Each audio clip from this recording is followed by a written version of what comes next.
Alors j'ai découvert un candidat que je connais depuis des années puisqu'il est passé régulièrement sur la radio Africa numéro 1.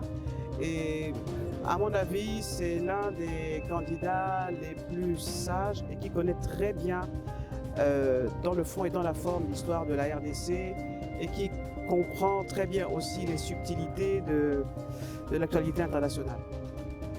Bonsoir à tous, merci d'être là. Alors, nous sommes en présence de M. Tony Lamba, donc vous êtes candidat à l'élection présidentielle en RDC. L'élection aura lieu le 20 décembre. Avant que mes confrères vous posent des questions, on aimerait d'ailleurs d'abord que vous commenciez à vous présenter. Effectivement, nous sommes des journalistes africains, mais je pense que ce qui se dira ici, ce qui se fera ici, ça va être regardé par beaucoup de personnes, en RDC évidemment, mais également dans le reste du continent et en Europe. Est-ce que vous pourriez vous présenter? Oui, je suis Tony Lamba, citoyen congolais. J'ai été gouverneur de l'Équateur pendant une année et 6 mois. Nous avons fait ce que nous pouvions pour notre pays. Et élu député national et provincial aux élections de 2018, nonobstant que la CENI avait oublié de publier mon nom. Et l'âge a avancé, on ne peut plus occuper des fonctions de députation. Comme j'avais dit, qu'on laisse ça aux jeunes, parce que ça demande de grandes réflexions. Parce qu'être député, c'est apporter des innovations dans les idées, dans les lois. Et nous sommes allés à la magistrature suprême pour porter notre projet nommé austérité.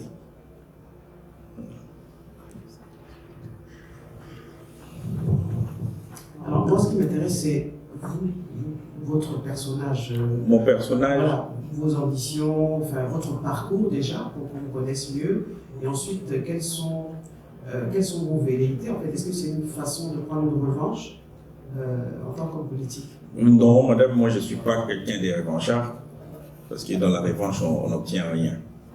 Donc, si nous avons décidé d'être candidat président de la République, c'est pour apporter autre chose, apporter ce que nous avons déjà expérimenté quand nous étions gouverneurs des provinces et l'apporter au niveau national, avec les expériences, avec les hauts et les bas que nous avons connus.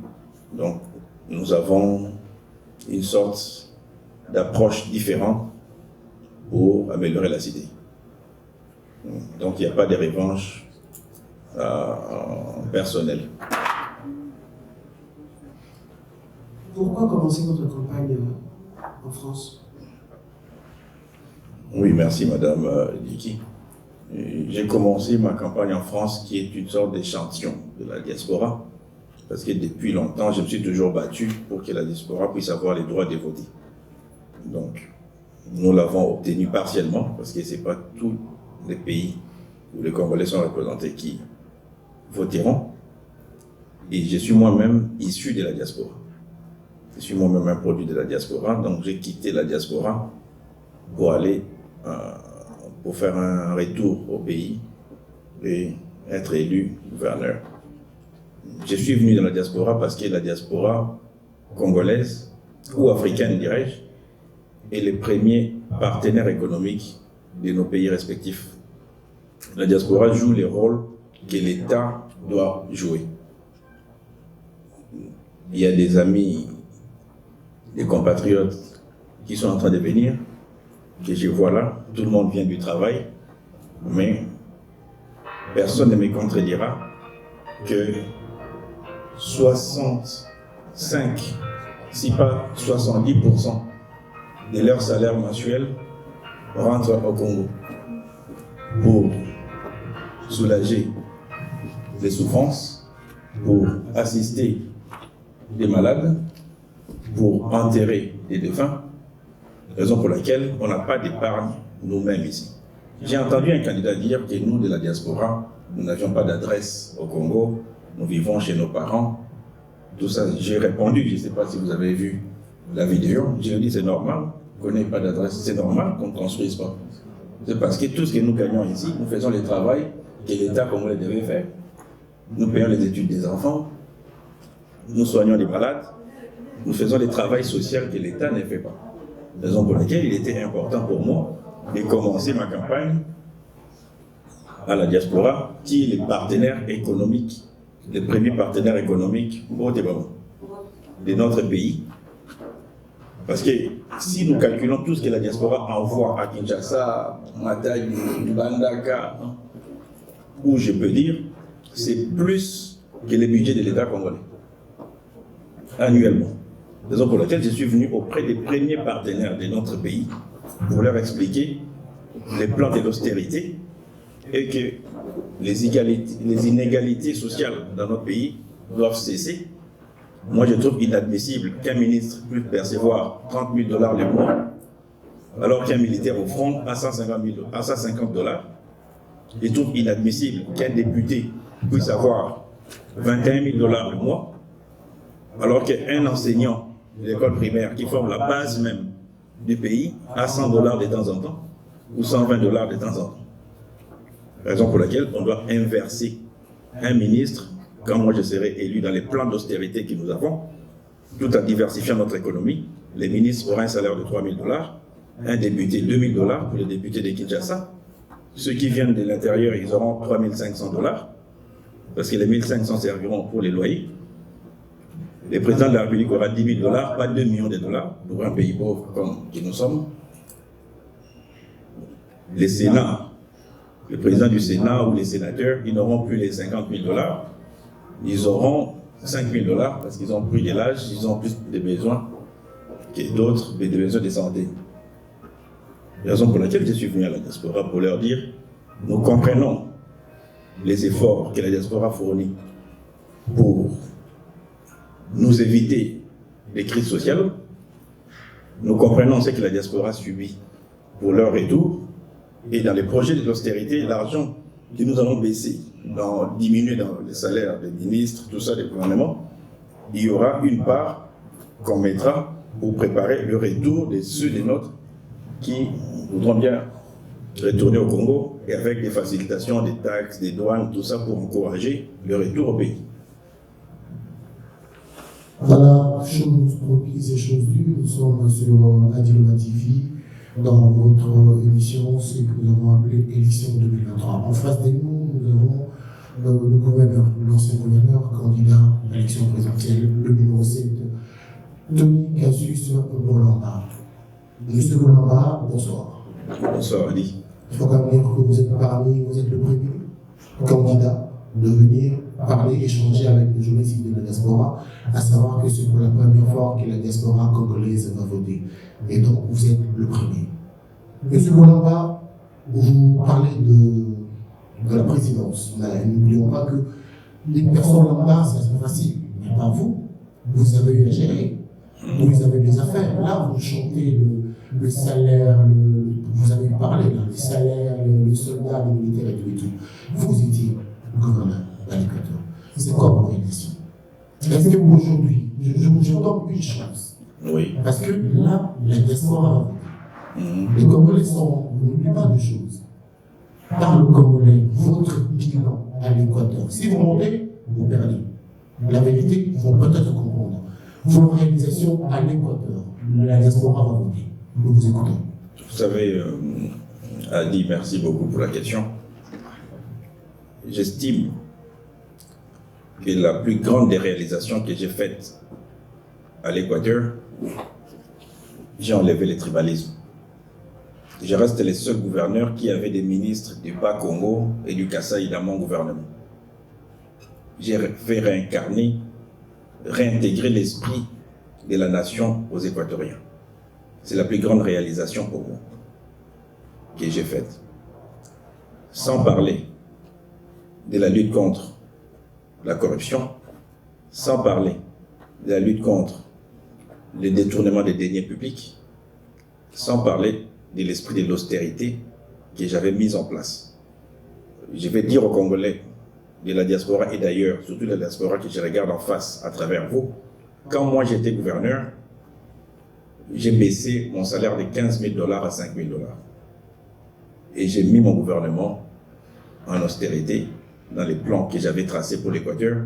Ça nous a permis de donner l'éclairage public à nos populations. Ça nous a permis à réaliser les peu d'infrastructures que nous avons mises en place. Cela nous a permis à redonner le respect à l'Équateur. Quand j'étais gouverneur, on a respecté l'Équateur. Et quand je serai président, on respectera le Congo. Je vous regarde en face et c'est ce que j'ai dit aux Congolais. Je ne veux pas garder le micro pendant longtemps, mes collègues sont là. Mais si on me redonne encore le micro, les questions, j'en ai des milliards. Vous allez devenir président. Si jamais. Nous sommes vos députés. Partons du principe que vous êtes aujourd'hui président. Si vous n'avez pas l'Assemblée, comment vous allez fonctionner? Ou bien on s'est dit, bon, chance et le repas, pourquoi pas. Un tel a posé sa candidature, bon, moi, si je peux me permettre. Après, on se dit, on se dit, mais qu'est-ce qui se passe? On se dit candidat, comme ça, c'est le matin, on se dit candidat. Tout le monde s'est dit candidat, mais tout le monde ne peut pas battre campagne. J'avais déjà dit ça. Et j'avais dit, ceux qui battront campagne ne seront qu'à 4. C'est ce qu'ils sont en train de faire. Il y aura les présidents, il y aura le gouverneur Katumbi, il y aura Mukwege et il y aura moi. 4. C'est ce qu'il est en train de se faire. Et ça se fera comme ça. Parce que je connais les rouages. Non, je connais les rouages et les recoins de la politique de mon pays. Raison pour laquelle tout le monde peut déposer sa caution, mais tout le monde ne battra pas campagne. Campagne présidentielle, ce n'est pas campagne des chefs des rues, c'est la campagne présidentielle. J'avais dit à votre collègue, à M. Lusako, je commencerai à la diaspora. Et la semaine prochaine, je commence dans tous les Congos. Vous aurez les images, je ferai tous les Congos. Nord, sud, est, ouest. Tous les Congos. Pour les députés, si j'en ai, quand vous devenez président en Afrique, les pouvoirs c'est présidentiel. Et les députés qui seront là à l'Assemblée deviendront les députés du président. Pour les peuples. Pas pour faire le bon vouloir du président, mais ils vont intégrer l'esprit d'austérité pour faire la loi qui fera en sorte que les salaires baissent, les rémunérations baissent, pour que nous puissions avoir une forme d'égalité sociale dans notre pays.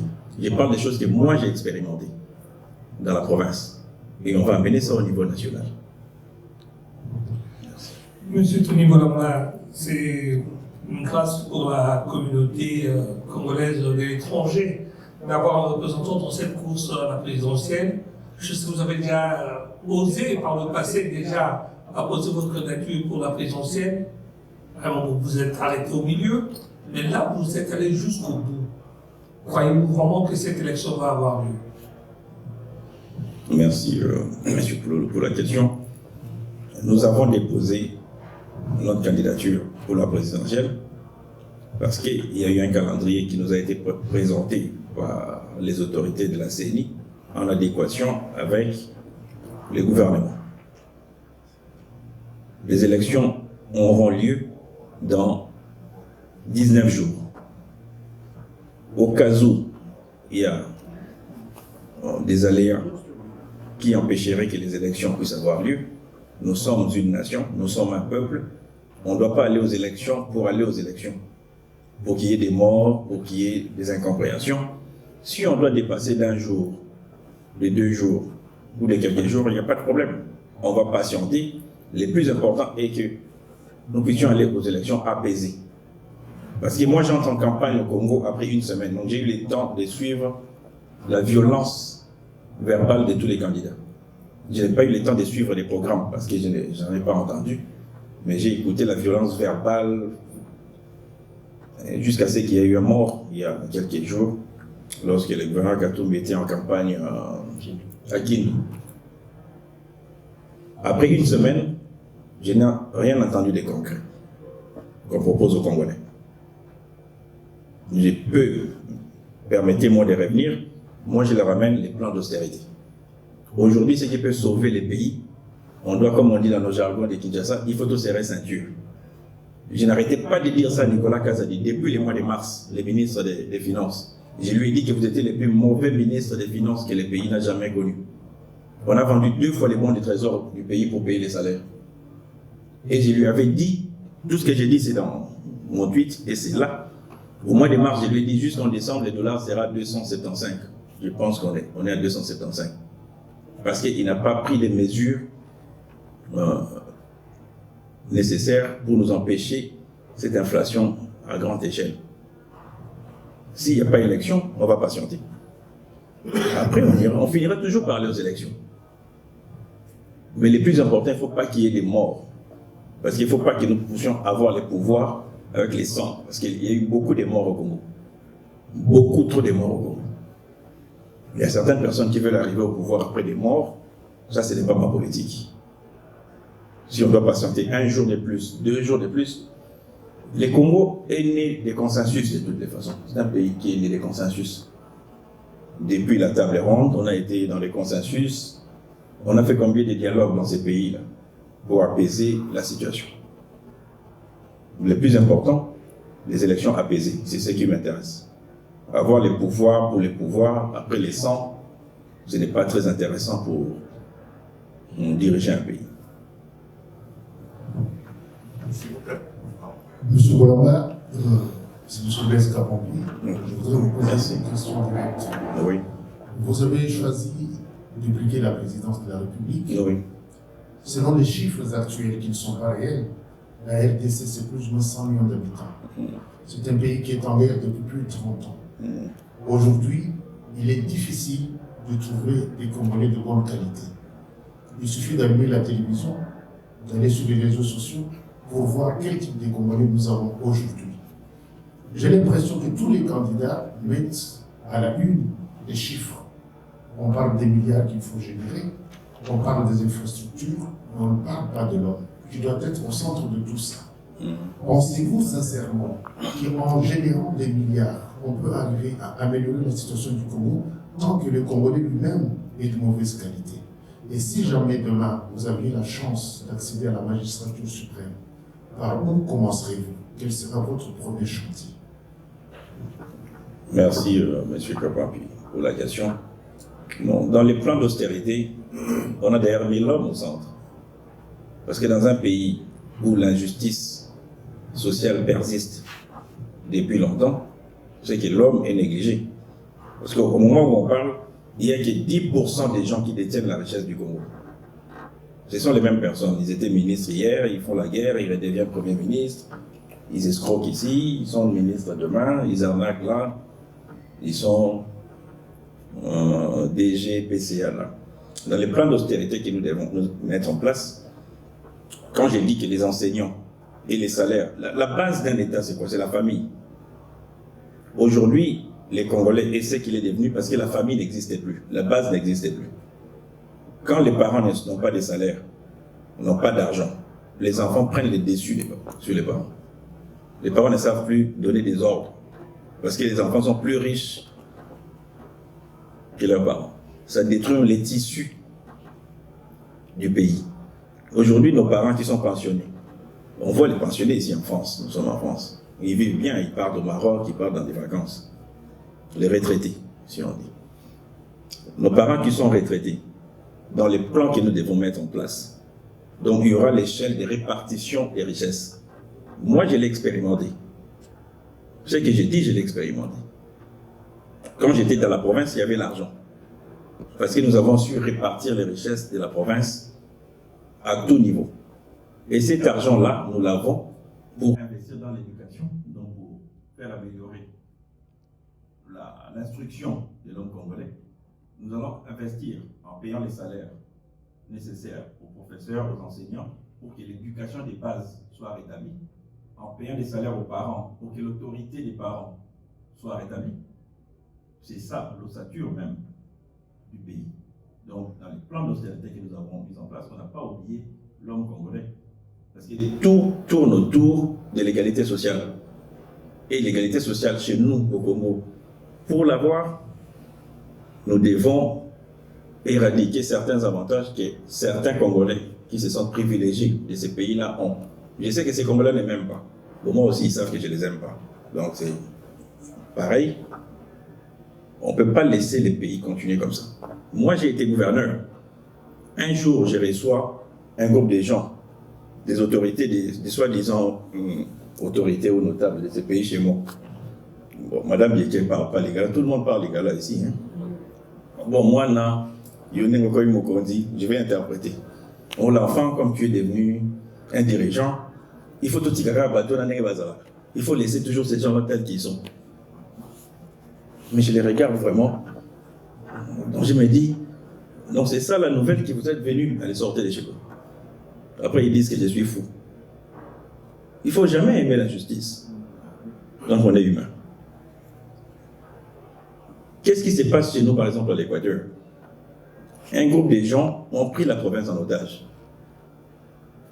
Pour diriger les peuples, il faut les laisser dans l'obscurité. Ils ne veulent pas qu'il y ait la lumière. Parce qu'à partir de 18h, eux, ils allument des groupes électrogènes, ils mettent la télé. Alors vous verrez des papas comme nous ici. On prend des chaises, on met sur la tête. Vous avez vu à quel point ils ont abruti cette population. Le problème que moi j'ai avec ces gens-là, c'est ça. Donc ils ont détruit l'humain. Ils ont réduit l'humain en néant. Une maman qui perçoit son salaire, maigre salaire, 120 000 francs congolais. Dans les systèmes de mafia qu'ils avaient mis en place, la pauvre maman, dans les fiches de paye, ils ont levé 1 0. Donc à la place de 120 000, la pauvre maman ne percevait que 12 000. J'ai mis fin à ça. J'ai mis fin à ça. J'ai des vidéos ici que je peux vous montrer quand je rentre, parce que tous les 3 mois, moi je vis à l'Équateur. Tous les 3 mois, je vis à l'Équateur. Donc je parle de la question de l'homme. Qu'a évoqué M. Kapampi, comment on a réduit l'homme congolais à 0 par des détournements. Il n'y a que 10% dans votre pays des gens qui ont l'argent du pays. 10% des gens qui ont l'argent du pays. 10%. Quand j'ai voulu mettre en place les chambres froides, par exemple, j'ai commandé des chambres froides solaires. Vous savez ce qui s'est passé? Tous ceux qui amènent des vivres frais, les Libanais ou les Indiens, ils ont financé tous les journaux pour me dénigrer et faire des diffamations contre moi pour décourager les projets.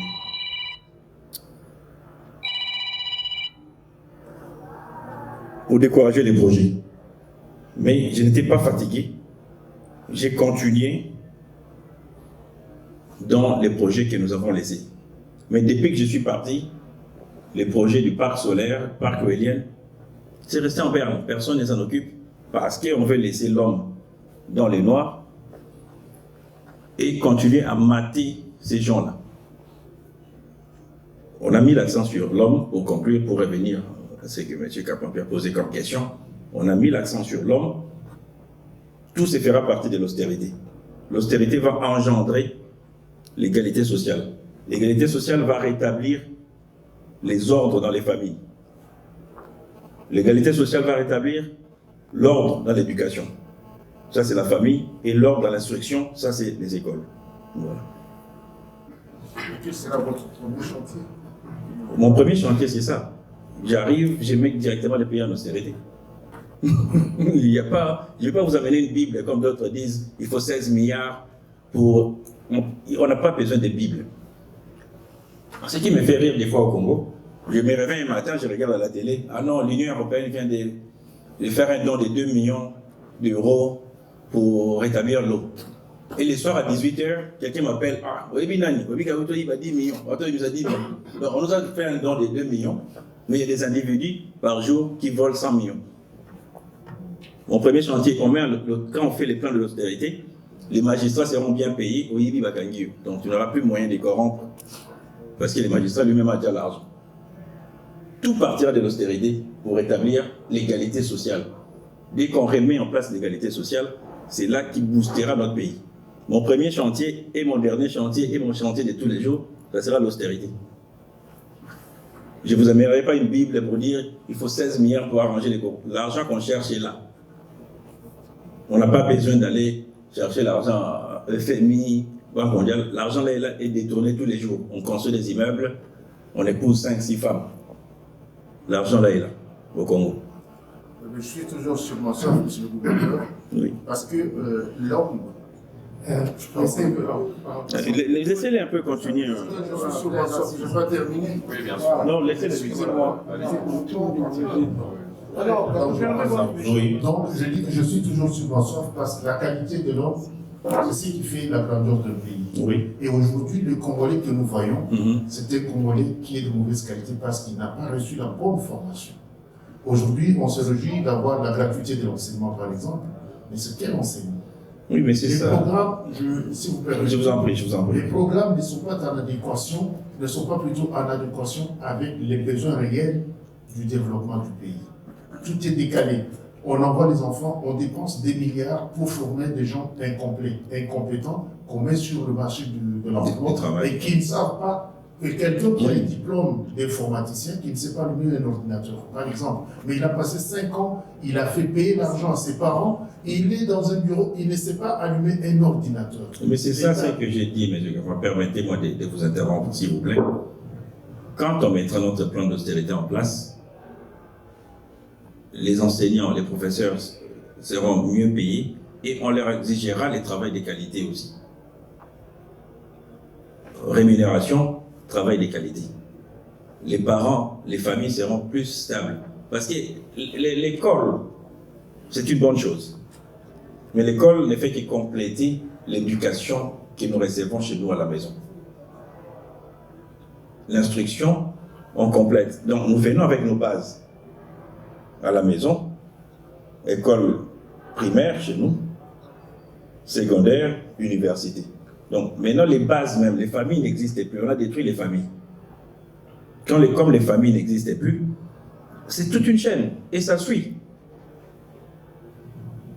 On va investir dans l'enseignement, dans l'éducation, dans les familles, donc c'est la chaîne qui va suivre parce que le pays utilisera cet argent pour rétablir l'ordre social.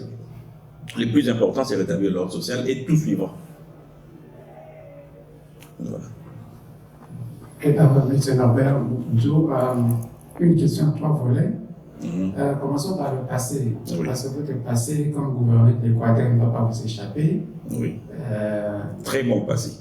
Pourquoi est-ce que vous avez alors été, entre guillemets, chassé du gouvernement de l'Équateur? J'ai été chassé par les PPRD parce que je suis incompétent dans les vols. Et ils ont la compétence de voler, moi j'en ai pas. Donc les jours où il y aura des écoles où on apprend, où j'apprendrai comment voler les peuples, peut-être je serai compétent comme eux. Alors, une question du présent. On voit la campagne, comment est-ce qu'elle a démarré? À plusieurs vitesses, comme vous avez dit, on voit certains candidats très violents qui sont à la vitesse supérieure, d'autres à la vitesse inférieure. Est-ce que vous avez les moyens de votre propagande? On ne va pas vous voir un jour atterrir, je ne sais pas où, et vous commencez à clamer que vous n'avez même plus de pirogue pour traverser. Et comment allez-vous réagir si le pouvoir en place vous met les bâtons dans les roues et que vous ne pouvez même pas avancer? Et puis, nous savons qu'il y a toujours les alliances. Hein? Oui, les alliances ont toujours On existé. ne se peut pas qu'un jour, on vous voit dans un camp, dans une autre. La dernière question, vous venez de la diaspora. Oui. Vous êtes de la diaspora. Or, on sait la qualification négative aujourd'hui de la diaspora, commençant par celle conglomérat des aventuriers menée par l'AFDEL, celle qui est actuellement menée par l'actuel président. On ne peut plus. En fait, chacun voit ce qu'elle vaut. Vous, maintenant, quand vous rentrez, allez vous amener aussi la vôtre qui sera différente et vous-même aussi, venant de ce carcan-là. Comment allez-vous blanchir cette image de la diaspora? Voilà. Merci beaucoup, Mopoto Norbert, pour ces questions. Je comprends votre inquiétude. Vous savez, il y a, je pense, 2 ans ou 3 ans, j'étais avec M. Pouloulou, qui est ici, Radio Magembo, dans une interview, c'était où? Dans les 8e. Dans une interview, il avait soulevé la même question. Et moi, j'ai un concept que j'ai mis en place sur la diaspora. Dans la diaspora, on a 2 types de la diaspora. On a la diaspora des vivants et des habitants. Je vais m'expliquer. Je vois mes sœurs compatriotes ici, mes mamans Baoti Moussala, Balamoro, Boyara. Ça, c'est la diaspora des vivants. Donc, les gens qui contribuent, il faut avoir un impôt, Moussala, ça, c'est des vivants. Vous voyez, beaucoup de gens sont venus en retard ici parce que c'est des vivants. Baoti Moussala, tout. Les habitants, Balamoki Sikonde, Kamba les Aragas. Non, c'est fini. Ah non. Les habitants se réveillent maintenant. Bakebe la Masanga, après, à 4 heures, ils dorment. Malheureusement, les habitants sont plus nombreux que nous les vivants. C'est que Batouako Maramingi na Kinshasa et un Mingi habitants. C'est eux qui ont la chance de prendre les pouvoirs, les habitants.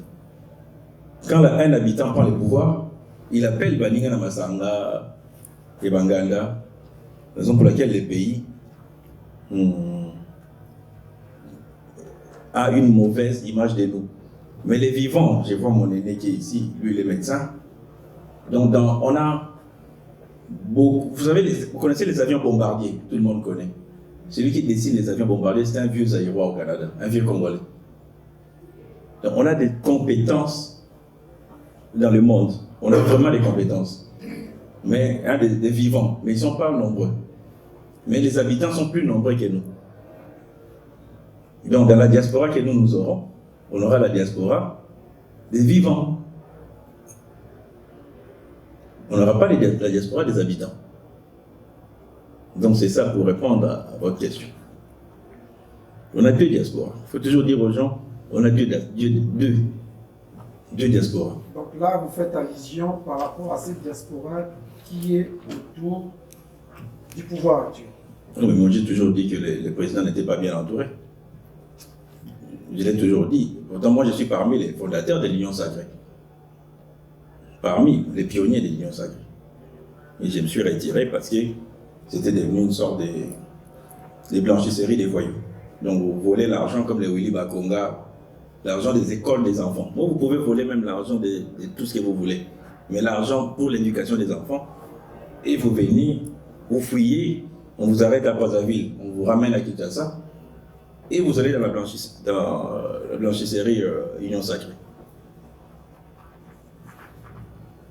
Deuxième question par rapport au moyen de votre propagande, et puis est-ce que vous allez un jour vous faire alliance, parce que c'est le jeu des alliances? Bon, la politique, c'est des alliances.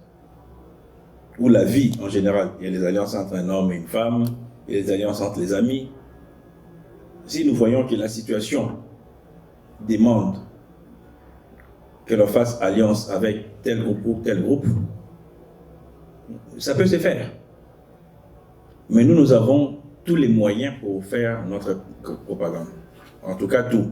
On ne va pas se vanter ici. Comme j'avais dit, il y aura que 4 qui vont battre campagne. Et nous avons les moyens de battre campagne. Ça, nous avons ça. Si vous arrivez dans nos entrepôts, vous verrez que nous avons approximativement 9 tonnes d'outils de campagne, des supports. Donc, on va battre campagne humblement, mais nous avons préparé cette élection pour aller jusqu'au bout. Et moi, j'ai fait beaucoup de compromis, mais je ne suis pas un homme de compromission. Faire des alliances dans des compromissions, ça, je ne les fais pas. Ça, je ne les fais pas. Et je ne les ferai pas. Bonsoir, Tassus. C'est un plaisir pour moi de te revoir encore après tant d'années. Hein. Oui. Et juste une question. Je voulais savoir si vous êtes élu aujourd'hui, quelle sera votre politique internationale? Merci. Dans mon parcours, j'ai étudié les relations internationales. Donc, je parle plus de mes expériences que des études. C'est côté anglais, hein, les Anglais parlent plus des expériences que de leurs études. Les relations en politique à l'international, c'est multiforme. Vous savez, avant, quand on avait encore les 2 blocs, quand il y avait encore la bipolarisation, la RDC avait une autre politique. Après la bipolarisation, nous avons des pays émergents, nous avons une autre politique. Vous savez, il y a quelques jours, j'étais dans un avion avec certaines personnalités de notre pays où on échangeait il y a quelques jours, 3 jours, 4 jours, sur la situation qui prévaut actuellement entre l'Israël et la Palestine. J'ai écouté, je vais taire les noms, j'ai écouté quelqu'un de très très bien placé dans mon pays. Je sais déjà que notre pays va mal, mais j'ai compris que le pays va vraiment très mal. Parce que la personne ne comprenait même pas que nous n'étions plus à l'époque de la bipolarisation et que les choses avaient changé. Ma politique à l'international, mon approche avec chaque pays dépendra de la façon dont ce pays est avec nous.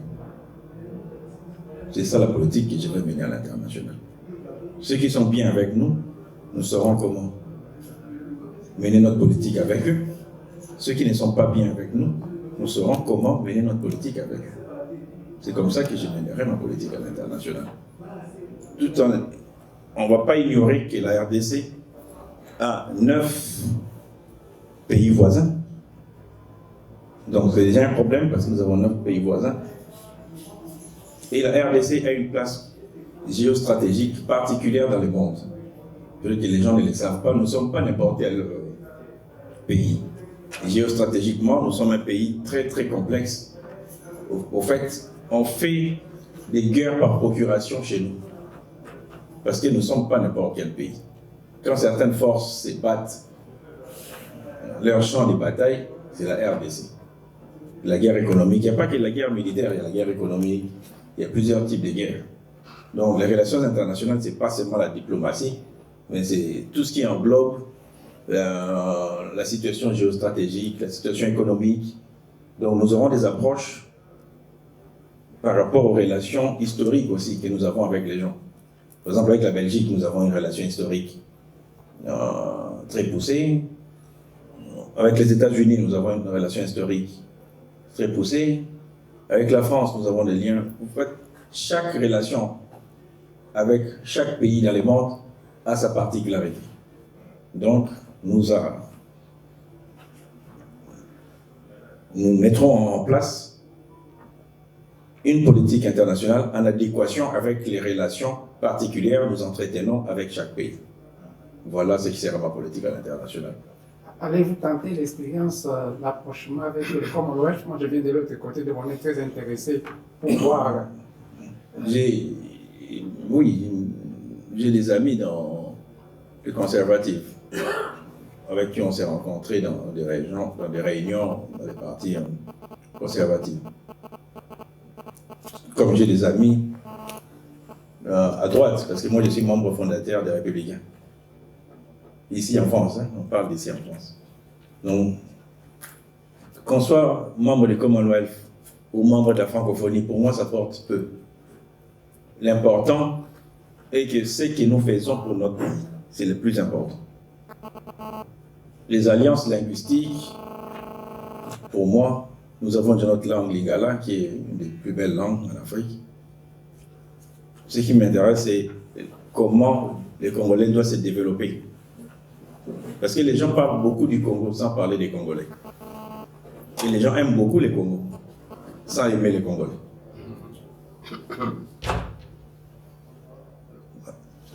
Voilà.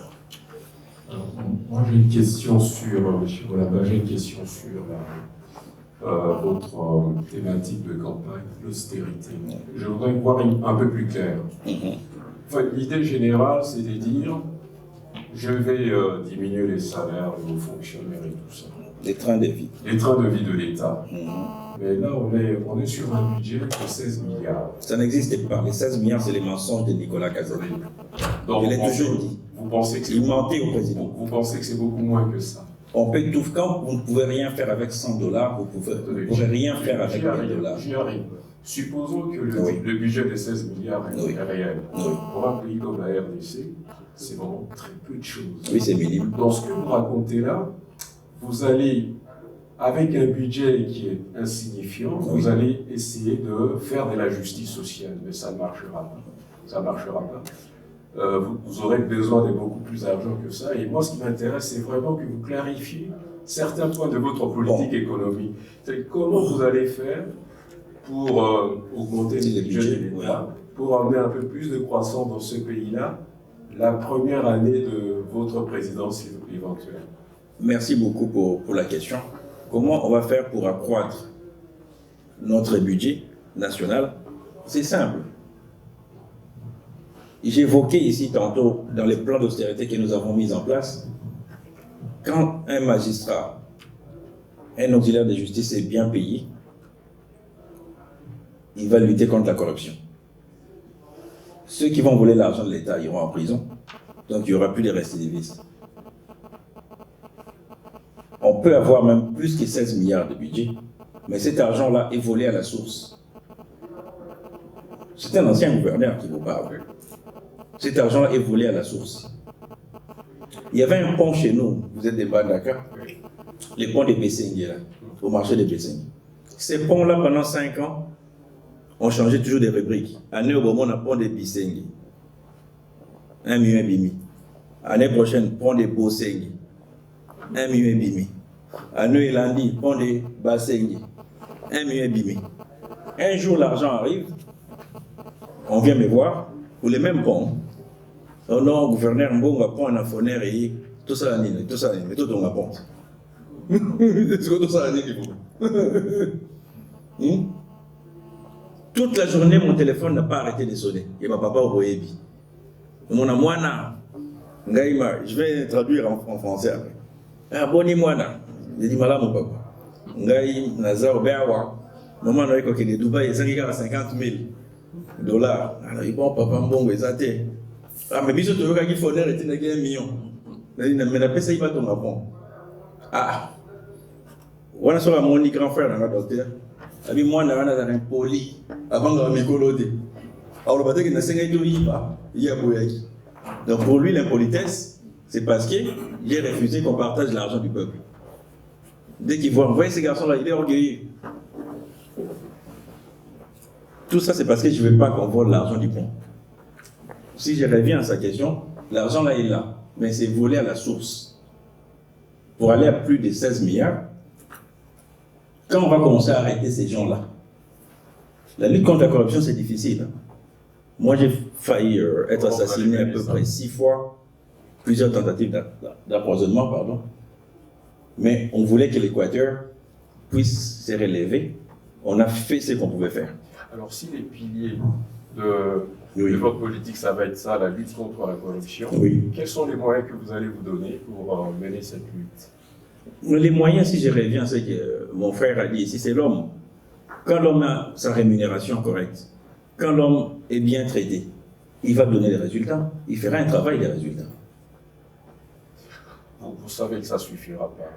Si, ça suffira si les chefs lui-même... Vous savez, je vais vous dire une chose, excusez-moi s'il vous plaît. Quand moi j'étais gouverneur, tout le monde commençait à voler. Je les ai regardés un mois, le deuxième mois. Vous savez qui j'ai suspendu en premier quand j'étais gouverneur? Je peux dire ma propre grande sœur, Madame Annie Bomboko, qui était maire de Mbandaka, je l'ai suspendue, qui m'a vu grandir. Parce qu'un homme d'État n'a pas de cœur. Les cœurs d'un homme d'État, c'est dans sa tête. Tant que les chefs lui-même ne montrera pas l'exemple, les autres suivront. Quand j'ai commencé à dégager les miens autour de moi, à les suspendre ou à les révoquer, l'ordre était rétabli partout. Donc tout partira de mon exemple à moi-même. Je sais que je disais tantôt en off ici, avec mes frères, si quelqu'un dit que moi j'ai pris l'argent de l'État, j'étais l'homme le plus détesté du PPRD.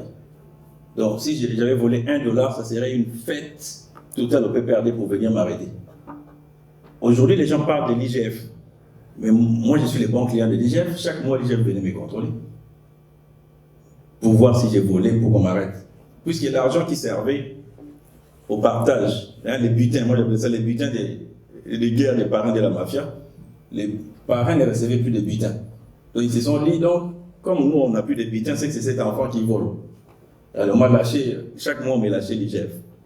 Mais on trouvait toujours qu'il y avait l'argent. Les jours où je suis parti aussi, j'ai laissé l'argent dans la caisse de l'État. J'ai dit, je laisse ça pour mon successeur et je suis parti. Alors, une dernière sous-question pour terminer sur ce point. Parce que c'est un point important, cette question de la corruption. Il faut s'en donner vraiment les moyens. J'ai une dernière sous-question. Bon, vous le savez bien, il y a des réseaux très organisés au sein de l'État. Oui. Et je le sais très bien. Vous le savez très bien. Vous le savez très bien. Oui. Et si demain, le peuple vous accordait son suffrage, oui, la lutte, ça serait contre ces réseaux-là, qui sont bien organisés aussi pour s'opposer à la politique du chef de l'État, M. Tshisekedi, en fait l'expérience. Oui. Alors, je vous donne une ouverture. Est-ce que vous pensez qu'aujourd'hui, l'IGF, telle qu'elle fonctionne, c'est satisfaisant? Ou bien il faudrait une autre organisation, se donner d'autres moyens pour lutter plus efficacement contre la corruption qui est vraiment installée au cœur de l'État, dans les entreprises publiques. Bon, l'IGF a trouvé le pays tel qu'il est. Le président Félix Tshisekedi a trouvé le pays tel qu'il est. Chacun de nous a son approche distincte devant une situation. Moi, j'ai ma vision à moi pour éradiquer la corruption dans les pays. Je l'avais expérimenté à l'Équateur, ça a marché, mais là, je n'avais pas les grands pouvoirs de décision. Mais en tant que chef d'État, j'aurais plus de pouvoirs de décision. Moi, je pense que les jours où je suis élu, vous n'aurez même plus besoin de ces gens, puisque certains vont s'y pendre. Ils savent déjà qu'ils ne peuvent pas me corrompre, ou on ne va pas se partager les butins. Ils vont se suicider eux-mêmes. Ou d'autres iront en exil eux-mêmes. Pas que pour des raisons politiques. Parce que l'ordre va être rétabli sans forcing. C'est l'autorité qui incarne le respect. L'ordre sera rétabli sans forcing. Croyez-moi que la situation va changer. Nous allons dans une élection pour gagner ou pour perdre.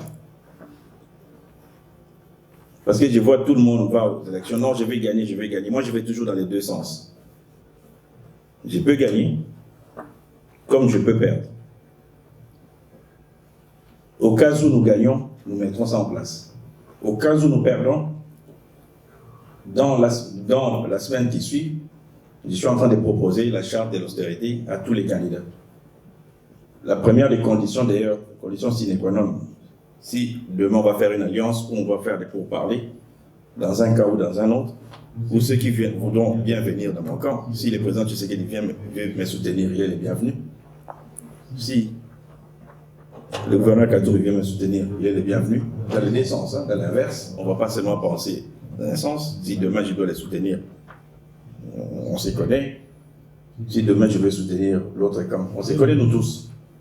Mais on doit d'abord commencer par signer la charte d'austérité. Ce qui est très important, c'est ce que notre peuple veut aujourd'hui. Je vous remercie. Ok. Monsieur le gouverneur, vous voulez essayer de dire, monsieur le gouverneur. Oui. Je reviens toujours sur l'Équateur. Je vais vous recevoir, je vous suivrai dans une de mes émissions. Oui. Vous étiez candidat aux élections présidentielles. Il y a eu ce qu'il y a eu, vous êtes parti à l'Équateur. En vous entendant parler à l'Équateur, il y avait les anciens qui étaient là, c'était tous de mauvais. Il n'y avait personne qui était. Quels anciens? Quels anciens?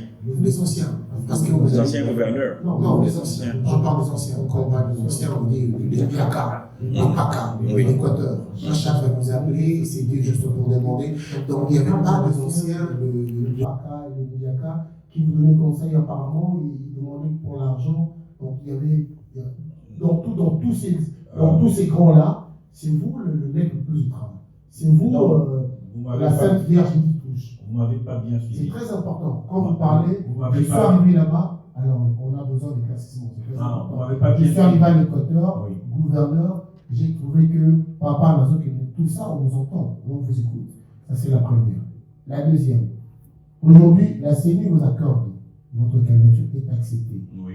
Quand d'autres, il y a eu des photocopies, voilà, la CENI, magnifique. Si demain, on vous dit que non, monsieur, désolé, vous allez échouer, vous allez aussi accompagner la CENI. Juste une dernière, on nous parle de l'injustice de traitement par rapport aux militaires que le ministre est censé vous donner. Est-ce que vous êtes aussi victime de ça? Apparemment, on devait vous donner des militaires pour vous accompagner pour votre sécurité. Est-ce que vous êtes aussi victime? Non, moi je ne suis pas victime d'ailleurs. Je commence par la question que je vais répondre. Je ne suis pas victime. D'ailleurs, je venais d'écrire au vice-ministre de l'Intérieur pour lui dire que sur les 26 candidats, on donne 25 policiers à chacun. Donc, il fait 650 policiers. Qui les affectent dans des quartiers et des Koulouna où il y a des voyous, on n'a pas besoin de ça. Le Congo n'est pas un pays rouge, comme à Damas, comme en Afghanistan, où on tue les politiques. Ce sont les quartiers où les Koulouna services qui ont besoin de ces policiers-là. Nous, on n'a pas besoin de ça. Nous tous, en Guévé, nous vivons au moins dans les quartiers sécurisés. Donc, nous ne sommes pas victimes des Koulouna. Moi, je suis ici, nous sommes à la gare du Nord, où les politiciens fuient. Pourquoi moi, je n'ai pas fui? Alors, juste quand on donne aux autres candidats, oui, les 25 policiers, le DJI, les carburants et la ration, si vous voulez, et les autres n'ont pas, comment vous jugez ça? Vous, parce que c'est de votre volonté. Oui, mais les autres n'ont qu'à faire une demande officielle. Après, on vous donne. Moi, j'ai dit au ministre de l'Intérieur que j'en avais pas besoin qu'ils prennent les policiers pour ma sécurité et les mettre dans les quartiers où les colonnes à service. Et ils ont besoin de ça. De toute façon, c'est dans la Constitution. Si vous ne voulez pas, vous ne voulez pas. Alors, on vient sur l'Équateur, non, on n'a pas généralisé. On parle de la mafia. On n'a pas généralisé tous les anciens. En Italie, tous les Italiens ne sont pas des mafieux. Il y a aussi des Italiens bien. Donc, il fallait vraiment que vous sachiez ça. Il y a des Italiens bien. Moi, je parle de la pègre qui sévit à l'Équateur, qui a mis cette province par terre. Si cette mafia n'était pas là, aujourd'hui l'Équateur aurait eu des routes. Aujourd'hui l'Équateur aurait eu l'eau courante. Aujourd'hui l'Équateur aurait eu l'électricité. N'oublions pas que, même si on ne parle pas de tribalisme, mais notre clan, entre guillemets, a dirigé ces pays pendant 31 ans. 31 ans, 6 mois et 7 jours. Aujourd'hui, gouverneur, vous n'avez pas pu vraiment réaliser vos projets à l'Équateur, oui, parce qu'il y a eu, comment vous appelez? La pègre de la mafia. La mafia. Oui. Comment allons-nous faire? Gouverneur, vous n'avez pas pu parce qu'il y a une pègre de la mafia. Mais quand vous êtes... Comment allons-nous faire aujourd'hui, président de la mafia? Qu'est-ce qui va se passer? Mais quand vous êtes président, vous avez les bâtons des commandements. Le gouverneur n'a pas tous les pouvoirs, le président a tous les pouvoirs. De sanctionner. Donc c'est différent. Un gouverneur n'est pas un président de la République. La mafia va changer.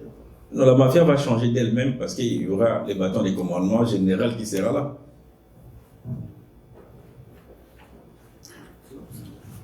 Monsieur le gouverneur, la RDC porte l'épithète de pays en guerre depuis 1997. Oui. Et aujourd'hui, l'une des plus grandes préoccupations des Congolais, c'est la sécurité, la dignité et le respect. Oui. Nous avons un pays voisin que tout le monde connaît, qui s'appelle le Rwanda, qui ne veut pas de la paix chez nous. C'est des millions de morts. C'est des rigoles de sang qui coulent tous les jours. C'est des larmes qui n'arrivent pas de sécher. Et je pense qu'avant tous les chiffres et toutes les autres prévisions, le Congolais veut d'abord sa sécurité et sa dignité rétablie. Est-ce que cela est votre priorité? Et comment pouvons-nous faire? Comment allons-nous vivre avec tous ces pays agresseurs qui nous piétinent depuis autant d'années et sans que nous puissions nous-mêmes parfois prendre conscience de ça? Parce que nous sommes animalisés à un point tel que nous nous sommes habitués, nous avons accepté le mal. Est-ce qu'il est possible encore qu'on puisse se relever et vivre la tête haute dans la sécurité dans notre pays? Merci beaucoup pour votre question. J'appelle ça vos inquiétudes. Vous savez, dans les plans, je reviens toujours sur l'austérité. Dans les plans de l'austérité, dans ces plans-là que nous mettrons en place, quand on parle des répartitions des richesses, l'armée aussi est concernée. Il faut équiper l'armée. Il faut avoir une armée dissuasive. Je n'entrerai pas trop dans la question de l'armée ici, parce que j'avais promis, en tant qu'homme d'État, vu que nous allons aux élections dans une situation particulière où nous avons les M23 qui occupent une partie de l'Est, donc pour évoquer tout ce qui est situation militaire, je ne peux l'évoquer qu'avec le chef de l'État. Parce que c'est lui le commandant suprême de l'armée. Le chef de l'État, le président Tshisekedi qui est candidat aussi, mais il reste le chef de l'État jusqu'à la remise et reprise quand je vais gagner. Raison pour laquelle, pour être bref, je sais que vous venez de dire, lorsque nous mettrons en place notre plan d'austérité, on aura assez de moyens pour équiper notre armée, une armée équipée et formée et dissuasive. Donc, même ceux qui attaquent les Congos sauront que, ah, attention, là-bas, ils ont une armée. Nous ne pourrons pas continuer nos aventures parce que maintenant, ils ont une armée. Donc, tout tournera autour de ça. Ça fait 2 fois, excusez-moi, ça fait 2 fois que vous me répondez par l'austérité. Oui. Vous avez l'occasion aujourd'hui de nous parler de cette austérité. En quelques mots, qu'on comprenne plus ou moins. Parce que quand vous me dites c'est l'austérité qui va permettre tout ça. Faire moins de dépenses pour investir ailleurs. En quelques mots. Donc, les premières des dépenses qu'on va baisser, ce sont les salaires des députés, des membres du gouvernement. Il y a des gens au Congo. Hein. Moi, je connais un Congolais que j'ai vu sur Internet. On va parler de ça après. Il est PCA de telle société. Il est membre du conseil d'administration. Il a au moins 4 ou 5 sociétés. À lui seul, son salaire mensuel, c'est à peu près 400 000 $. Il est plus Congolais que tous les Congolais. Il n'y aura plus de cumul comme ça. Il n'y en aura plus. Il faut éviter ça. Parce que ça ruine les pays. Les Congolais là, qui reçoivent approximativement 400 000 $ le mois, parce qu'il est PCA ici, il est membre du conseil d'administration ici, si on lui donne que 4 000, on va épargner combien? À peu près 396 000 $. 396 000 $. Vous savez ce qu'on peut faire avec pour l'armée? On peut faire certaines choses, certaines bonnes choses pour l'armée. Vous savez si ça va payer combien de salaires des soldats? Et ça va augmenter combien des salaires des soldats? Donc tout partira de là. La chaîne de répartition des richesses. Baisser les salaires de ceux qui gagnent beaucoup pour rétablir l'ordre social et créer d'ailleurs la classe moyenne. Parce que chez nous, la classe moyenne n'existait pas. Il y a les riches et les pauvres. Donc on va créer une classe moyenne. La classe moyenne en Europe ici, c'est quoi? C'est la classe de consommation. C'est la classe moyenne qui consomme. Mais chez nous, il n'y a que 10% des gens qui ont l'argent. Et la classe moyenne n'existait pas, d'où il y a la pauvreté, parce que la société de consommation n'existait pas. Donc, voilà. Alors, monsieur le gouverneur, je vais poser une question qui peut déranger, puisque je vais nommer monsieur Kagame. Oui, vous ne savez pas me déranger, c'était un président africain. Oui. Quand j'essaie de comprendre ce que vous voulez dire par votre programme d'austérité, oui.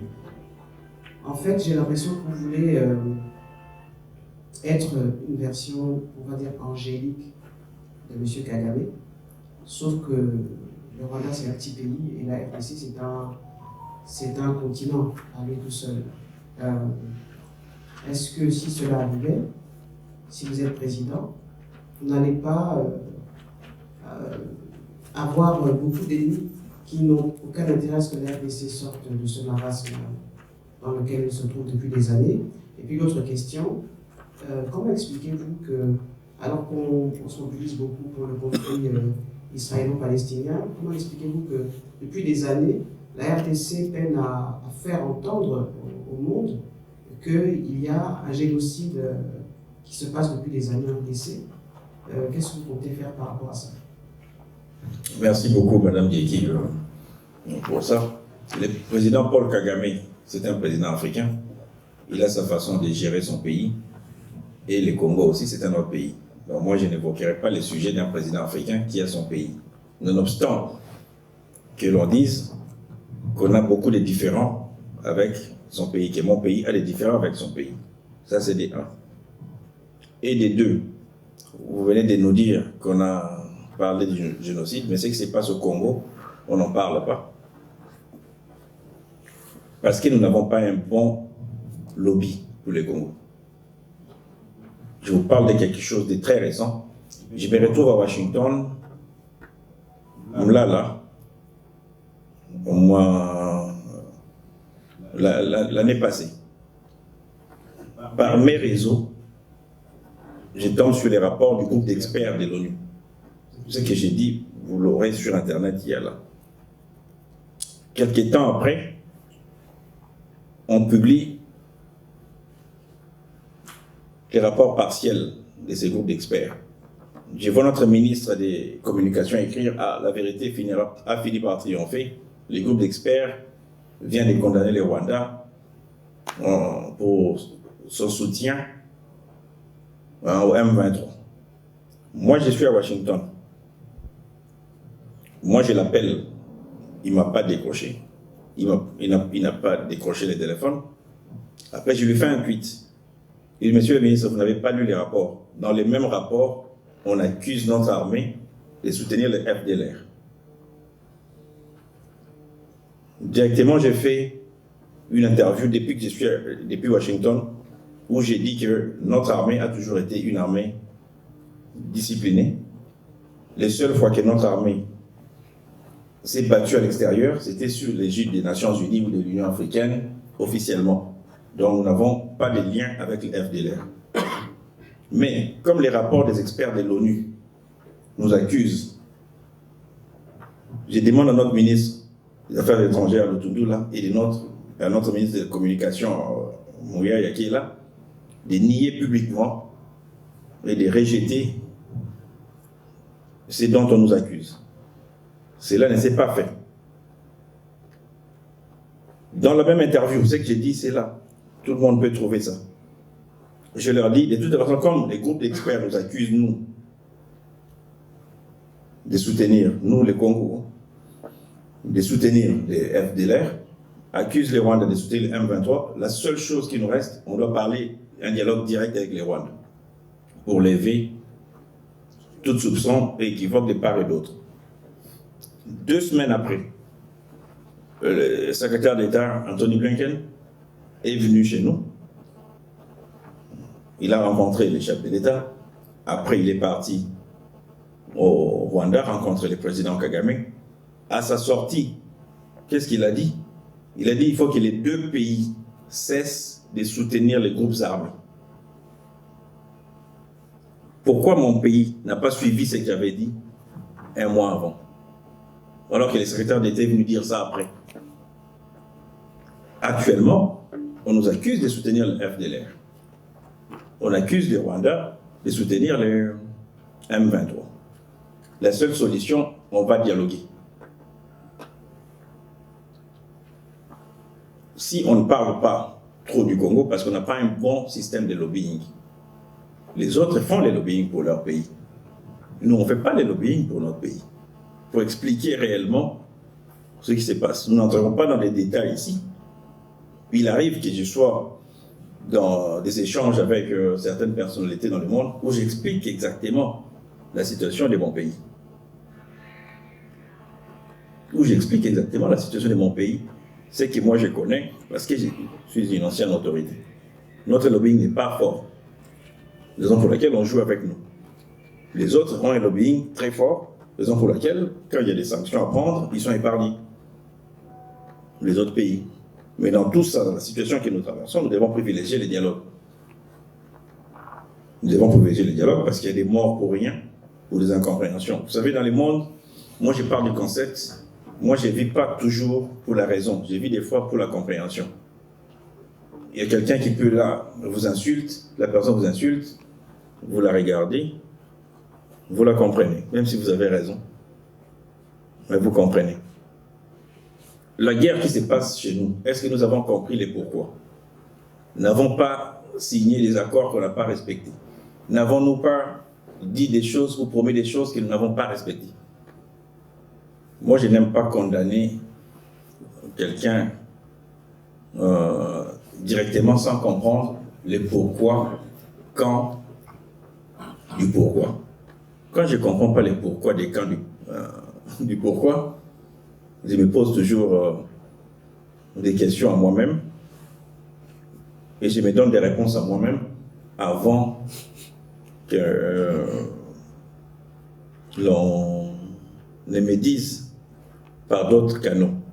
Moi-même, j'aime avoir ma situation, la carte de la situation en main. Je sais qu'il y a eu, ça fait depuis 96, 96 maintenant qu'il y a la guerre à l'Est et qu'il y a beaucoup de morts. Je suis pertinemment conscient. Quand les autres sont partis à Nairobi, les groupes armés avec les gouvernements. À Nairobi ici, je parle d'un passé récent ici. Avant que les M23 ne déclenchent la guerre.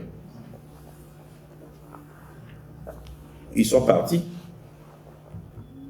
La guerre, les négociations ont commencé avec les groupes armés.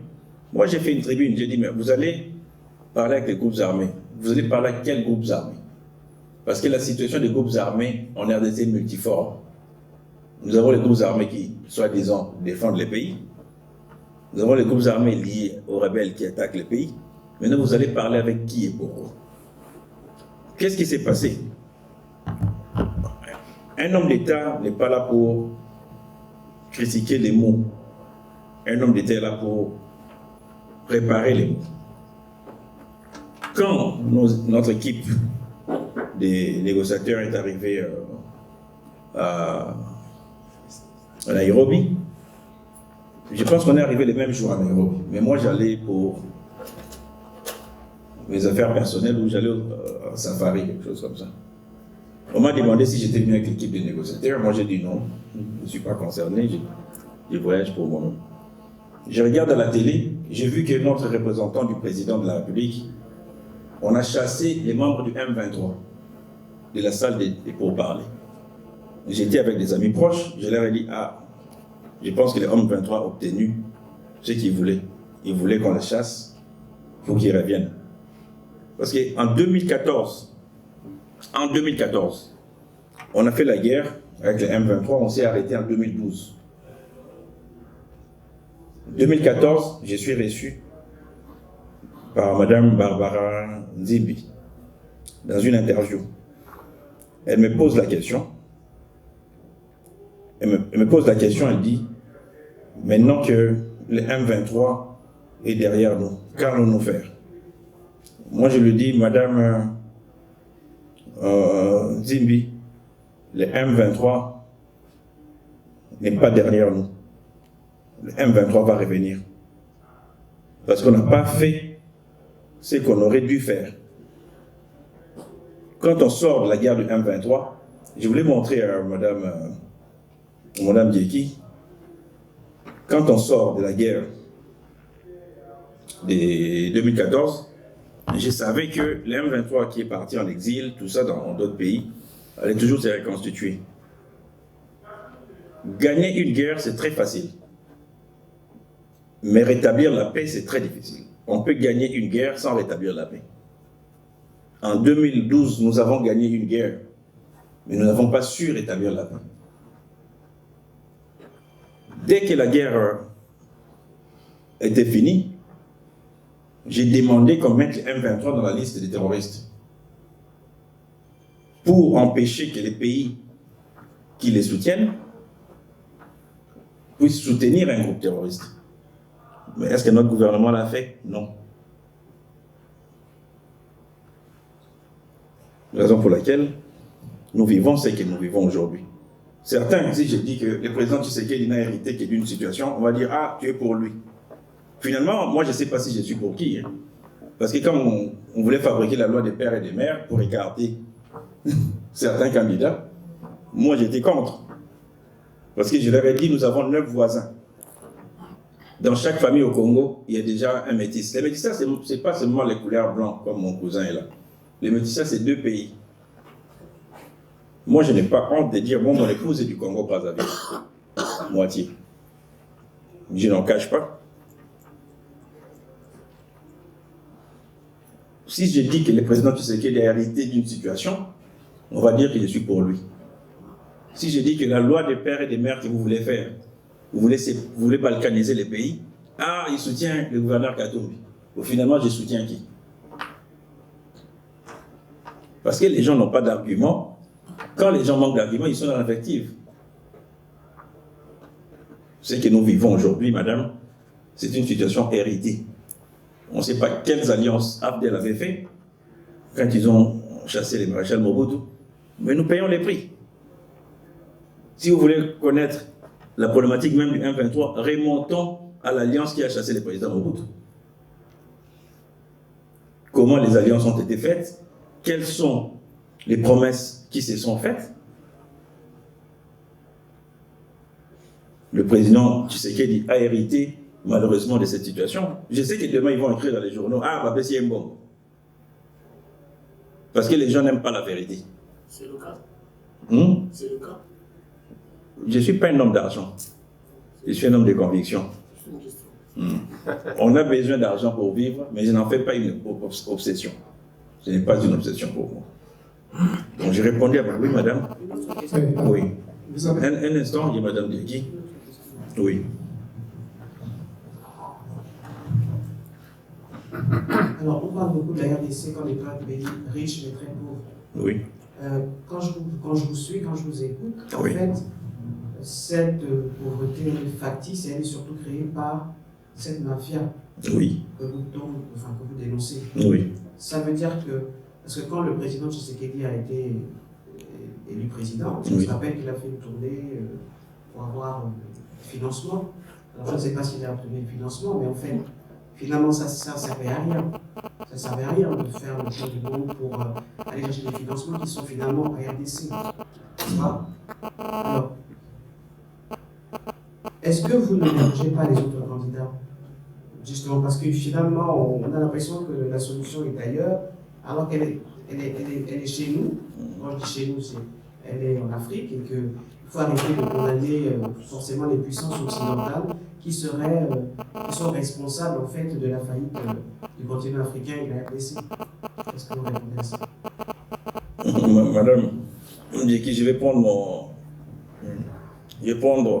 Je ne vais pas tout focaliser sur moi, mais je vais prendre mon expérience des dirigeants.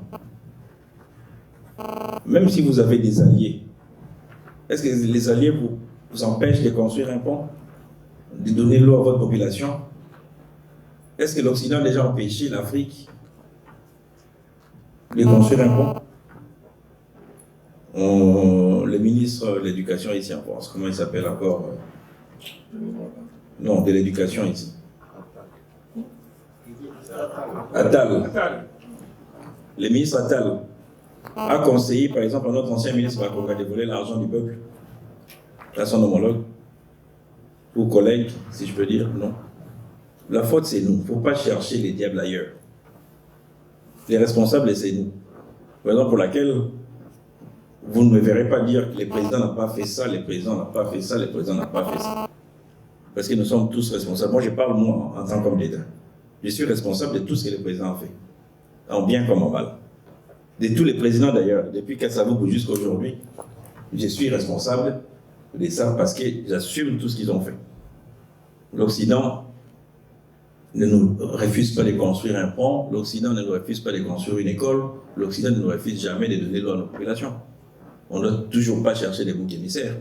Mais la campagne sur les enfants maltraités, exploités en RDC et le coltan, enfin, qu'est-ce que vous pensez de tous ces arguments pour faire dire qu'il faut sauver le Congo?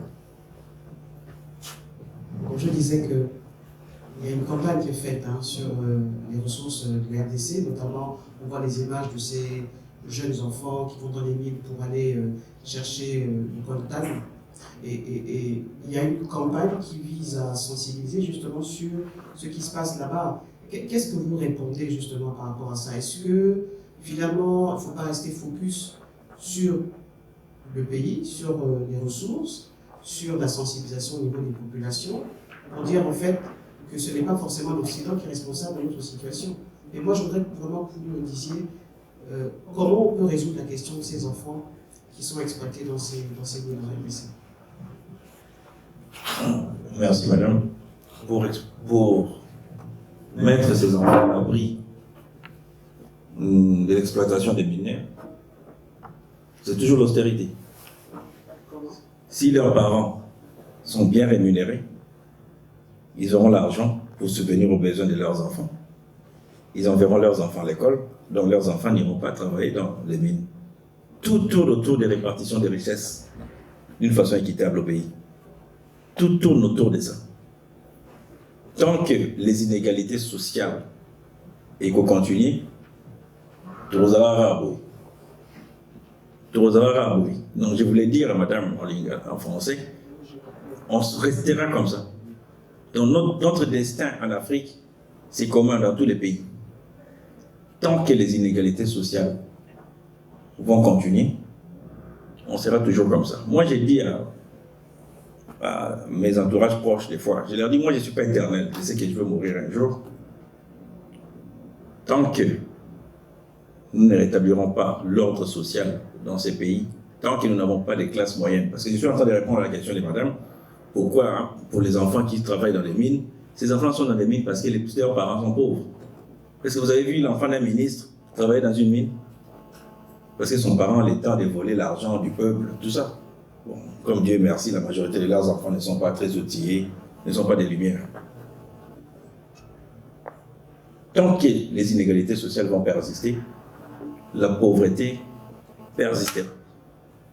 Si les parents des enfants qu'on exploite dans des mines percevaient leur salaire mensuel, ces enfants ne seront pas dans les mines. Ces enfants ne seront pas dans les mines. Tout tourne autour de l'inégalité sociale qu'on doit rétablir dans les plans de l'austérité, diminuer les trains de vie des ministres, des députés, des sénateurs. Il faut couper ça, leur donner que 10% de ce qu'ils perçoivent. Et les restes, on reverse pour faire l'équilibre social. Quand on fait l'équilibre social, on crée une classe moyenne. Quand on crée une classe moyenne, on crée la consommation. Quand on crée la consommation, on rebooste l'économie. Ça ne demande pas Harvard ou l'école ici en France, quoi, Sciences Po. Voilà. Ça demande que les bons sens. Quand moi je suis devenu gouverneur, je vois les budgets, donc c'est moi qui décide. Si je vais prendre ça, je prends. Si je dis, trouvez-moi les prix. Et vous avez même de l'argent qu'on ne contrôle pas, qu'on appelle des caisses noires. Parce que vous devez gérer la sécurité, on ne peut pas savoir combien il y a dans la caisse de sécurité, l'ennemi va savoir. Le jour où j'ai quitté, caisse noire, j'avais dépensé ça. Comme je savais que les pépères ne m'aimaient pas, même quand je sors $1 de la caisse noire, je faisais un petit rapport au renseignement. Qu'aujourd'hui j'ai sorti $1 parce qu'il y a eu ça où j'ai envoyé pour qu'on fasse telle mission. Madame, tant que le partage des richesses du Congo reste entre les mains d'une poignée de personnes, la pauvreté sera toujours là. Ce sont les inégalités sociales qui créent des enfants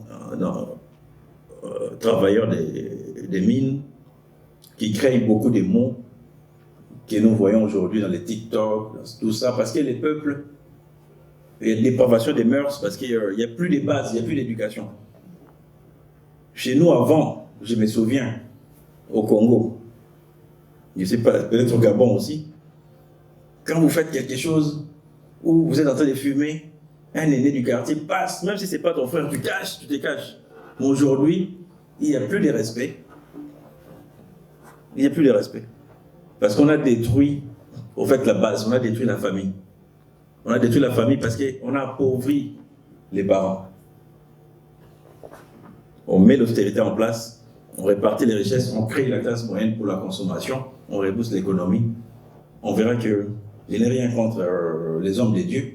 Les gens iront moins dans les églises, les pasteurs disparaîtront petit à petit, je n'ai rien contre eux. C'est juste parce que c'est l'oisivité qui fait en sorte que les gens, comme quelqu'un qui n'a pas de travail, il remet son sort à Dieu. Les jours, les gens sauront que, là-bas en Bandaka, il y a du boulot. Il va quitter Kinshasa, il va chercher du travail là-bas.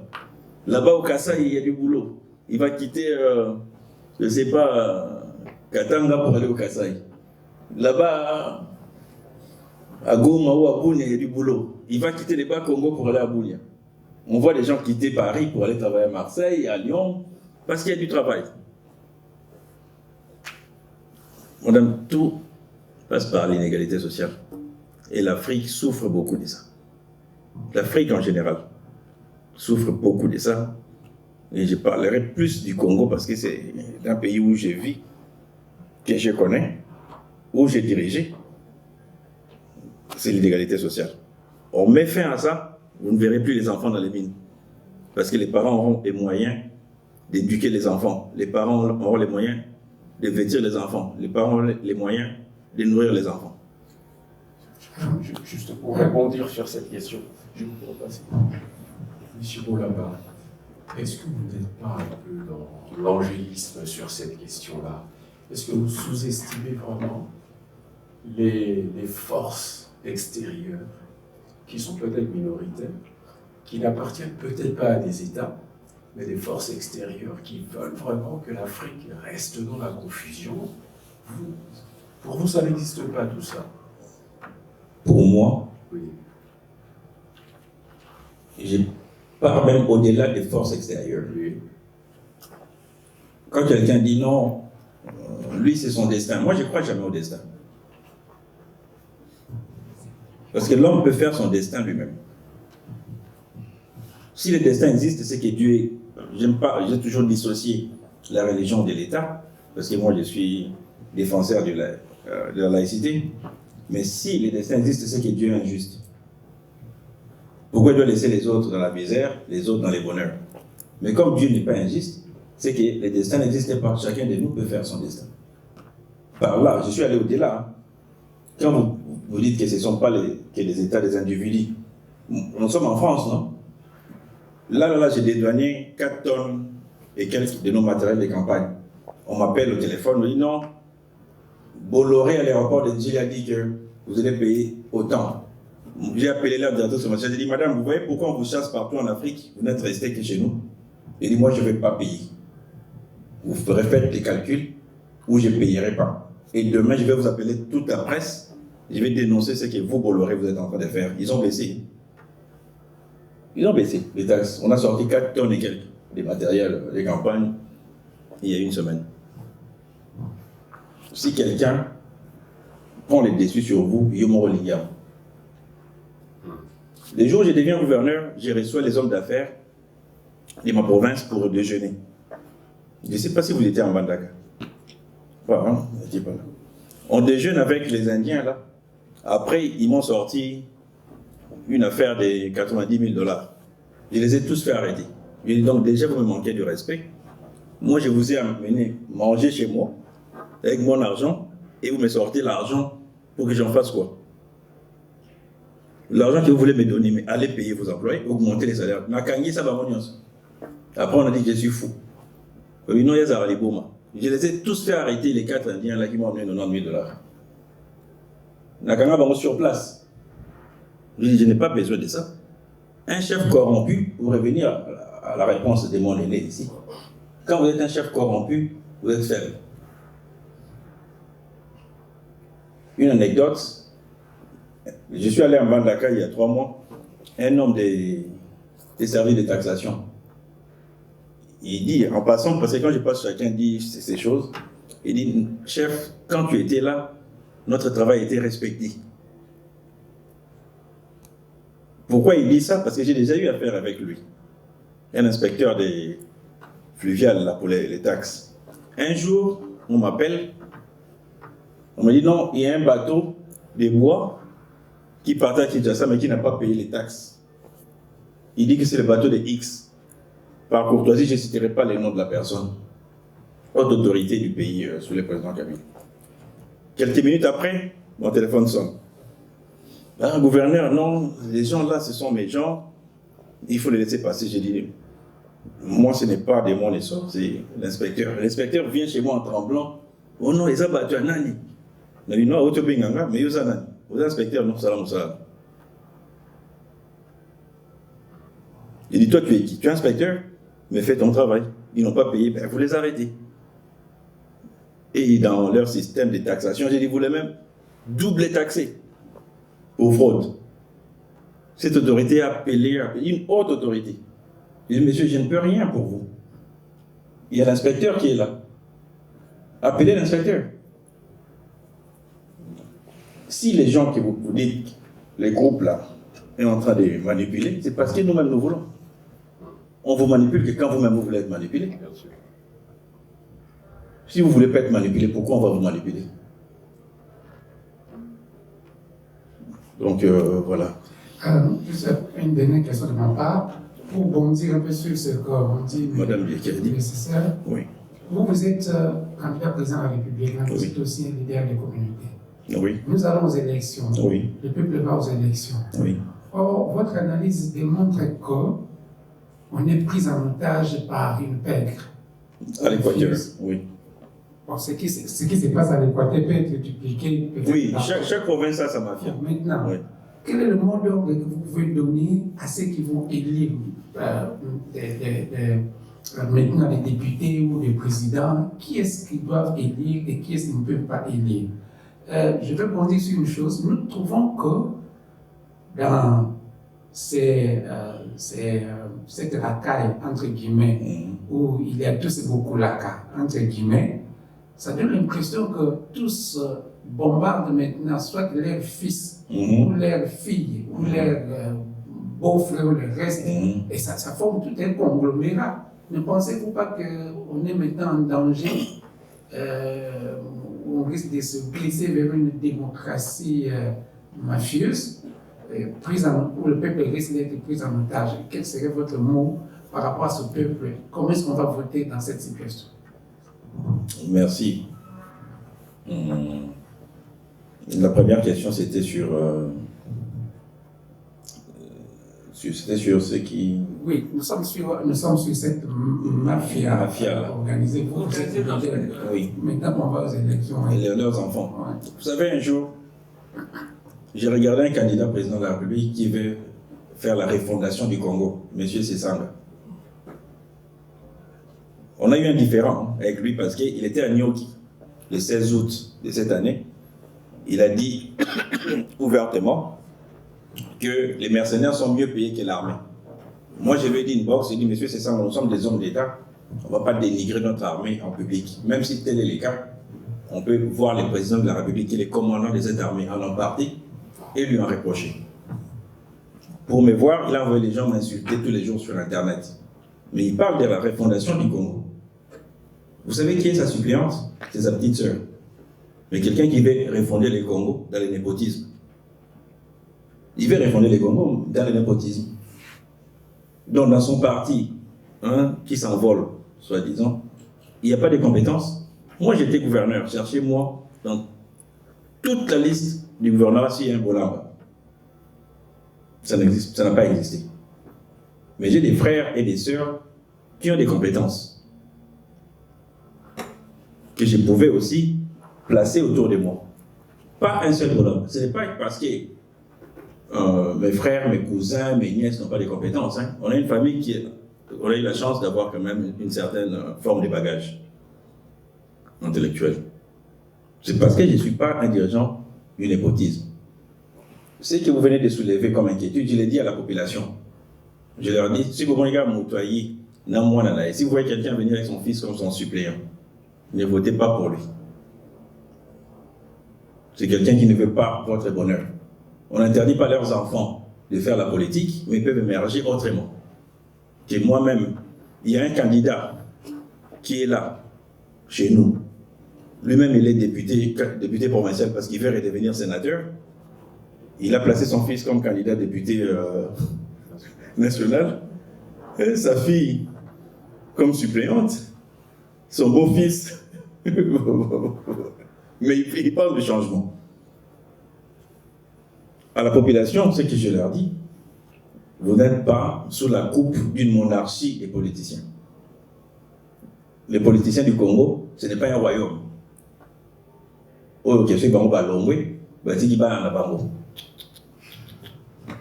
Ça n'existait pas. Nous, dans notre famille, on n'a pas hérité. On nous a appris à mériter. On ne nous a pas appris à hériter. on a hérité peut-être des principes. Hein. Parce que quand les gens disent « Ah, on a la cola bien hein, », les gens disent chez nous « Ah, j'ai bien grandi », ils pensent que bien grandir, c'est l'argent. Nous, on nous a donné des principes. Raison pour laquelle je suis parmi les rares politiques, je réponds moi-même à mes tweets, parce que si tu dis que j'ai volé, je vous réponds, parce que je ne vais pas salir les noms de ma famille. Nous ne sommes pas des voleurs, on ne nous a pas éduqués comme ça.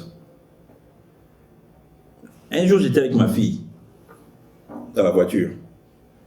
J'ai fait exprès de mettre une poupée derrière. Je suis allé la chercher à l'école, elle entre, moi j'étais derrière, la poupée était là, mais j'ai vu qu'elle ne bougeait pas.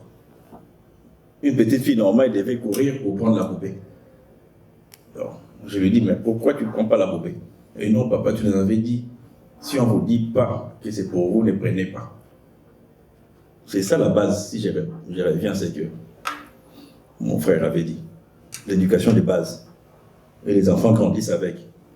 Jusque dans les gouvernements, jusque dans partout nous allons servir. Parce que nous venons en politique avec notre éducation, nous venons en politique avec notre parcours, nous venons en politique avec nos joies, nous venons en politique avec nos peines. C'est ce que je disais quand je parlais avec la situation de la crise à Gaza, avec quelqu'un là du pays. Je lui ai dit, est-ce que vous connaissez le Premier ministre Benjamin Netanyahu? J'ai dit, vous savez, quand il y a eu raid sur Entebbe, où on avait enlevé un avion israélien, les commandants de cette opération-là, c'était son frère Yoni, qui a été tué là. Ils étaient qu'à 2. Vous savez comment il a grandi? Vous connaissez ses blessures?